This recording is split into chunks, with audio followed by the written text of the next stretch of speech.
පුංචි අම්මේ. අනේ මගේ උකුම් පුතේ. අපි නම් හිතුවේ මේ දාපාර උඹට ගෙදරටම වෙලා ඉන්න වෙයි කියලා උකුවෝ. නේ වෙලාවට දෙයියෝ බැලුවා. හරි අඬන්න දෙයක් නෑනේ පුංචි අම්මේ.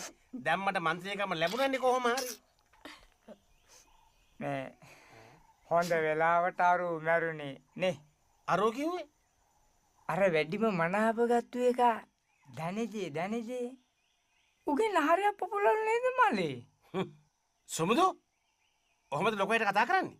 ඈ පුංචි අම්මේ මූට හරියට කතා කරන්නවත් කොල්ලා නෑනේ. කොල්ලෝ මං උඹට කී සැරයක් කිව්වද වැදගත් අයට වැදගත් විදිහට කතා කරන්න කියලා. මන්ත්‍රී හාමුදුරන්ට වැඳලා සමාව ගනි. ඉතින් මම මන්ත්‍රී හාමුදුරන්ට මොකක් කියන්නේ කියේ නෑනේ. මම බෑනේ මැරිච්ච කාටනේ. ඒක ජීවත් වෙලා හිටියනම් අපි කවදාවත් මෙහෙ එන්නේද? ඒකට කමන්නේ. වැඳලා සමාව ගනි. සුවපා. දැන් ඕනේ නෑ. පුංචි අම්මේ යම්කෝ ඇතුළට. එන්නකෝ. සුමුදු වරෙන් පුතේ. යා. මේකනේ පුංචි අම්මේ.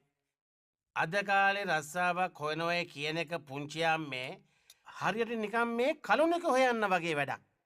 රැකියා විරහිත උපාධිධාරීන්ම කොච්චරක් කියලා ඉන්නවද? එහෙව් එකේ මං සුමුදුවට රස්සාවක් දුන්නොත් එහෙම ආසනේ උන් කෑ ගහයි ඔන්න මං ඥාන සංග්‍රහ කළයි කියලා. අනිත් එක පුංචි අම්මේ සුමුදුවට ඒ තරම් අධ්‍යාපන සුදුසුකමකුත් නැහනේ.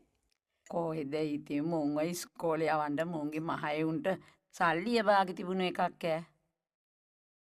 ඒ වුණාට පුතේ ඔය ඕන තරම් ඉගෙන ගත්ත නැති කට්ටිය ඉන්නවයි කියන්නේ ඔය මැති ඇමතිවරු ළඟ වැඩට. අනේ පුතේ බැරිද පුතේ මේක ඔය පුද්ගලික ලේකම් වගේ මොකක් හරි පොඩි රස්සාවකට දාලා දෙන්න. ඇහුන්නේ මං කිව්වේ පුද්ගලික ලේකම් වගේ පොඩි රස්සාවකට දාලා දෙන්න. ෂෝක් එකකට තියෙයි. අන්න පුංචි අම්මා